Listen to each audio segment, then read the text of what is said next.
মানুষ পৃথিবীতে একমাত্র প্রাণী যে সচেতনভাবে তার আচরণের দিক নির্দেশ করতে পারে। আমরা যদি নিজেদেরকে প্রকৃত মানুষ হিসেবে গড়ে তুলতে চাই, তাহলে সর্বপ্রথম আমাদের নিজের জীবনটাকে সঠিকভাবে পরিচালনা করতে হবে।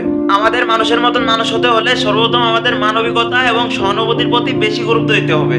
মানুষের সাথে আমাদের মানবিক সম্পর্ক গড়ে তোলার জন্য আমাদেরকে মানুষের দুঃখ কষ্ট বুঝতে হবে এবং তাদের পাশে দাঁড়াতে হবে। আমাদেরকে এটা বুঝতে হবে আমাদের দুঃখ কষ্টের পাশাপাশি অন্যের অনুভূতি অনেক মূল্যবান।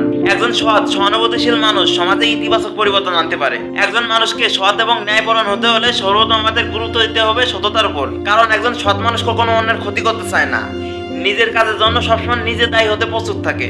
কিন্তু সততা মানে শুধু মিথ্যা কথা না বলা নয়, সততা মানে নিজের আচরণ এবং নিজের চিন্তাধারার প্রতি সৎ থাকা। তাই সমাজের উন্নয়নের জন্য সবসময় সৎ এবং ন্যায়পরায়ণ থাকা অপরিহার্য।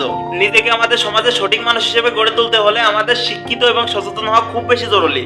তবে শুধু বইয়ের পড়াশোনায় নয়, আমাদেরকে মানুষের মতন মানুষ হতে হলে মৌখিক মূল্যবোধ এবং নৈতিক শিক্ষার উপর গুরুত্ব দিতে হবে এবং নিজের প্রতি সচেতন হতে হবে এবং অন্যের অধিকার সম্পর্কে সচেতন হতে হবে। সমাজকে সঠিকভাবে এগিয়ে নেওয়ার জন্য মানুষের উদার এবং সহযোগিতার গুণটি অনেক বেশি জরুরি। একজন মানুষ যদি উদার হতে পারে এবং সমাজের অন্য মানুষকে সাহায্য করতে থাকে, তাহলে সমাজে শান্তি স্থাপন করা সম্ভব। নিজেকে একজন ভালো মানুষ হিসেবে গড়ে তুলতে হলে শুধু সমাজ বা অন্য মানুষের কাছেই নয়, নিজের কাছেও একদম সৎ থাকতে হবে। সব সময় নিজের শখ স্বপ্ন লক্ষ্য পূরণের চেষ্টা করতে হবে, কারণ যে ব্যক্তি নিজের উপর দায়িত্ববান সে সমাজের উপরও দায়িত্ববান। এই ব্যক্তি নিজেকে গঠনের মাধ্যমে সমাজকে গঠন করছে।